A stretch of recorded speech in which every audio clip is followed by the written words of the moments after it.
So dark meat's more flavorful. This is just regular Italian seasoning, which is a blend of oregano, thyme. I'm just going to heavily season this, and we can put this in the oven. This is our hot pot, which is getting nice and hot. This is the spinach, and I'm just going to drop it all in.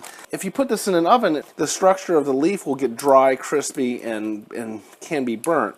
So we're just moisturizing so it becomes a little more supple. This is just a tomato. Now, this is all going to pretty much go into the oven. I'm making chicken margherita, which is chicken, spinach, tomato. It is, and it's delicious. It really is quite delicious. So this is a balsamic vinaigrette. You're going to get salty, you're going to get sweet, you're going to get the fat and oil, you're going to get the Italian seasoning, you're going to get savory.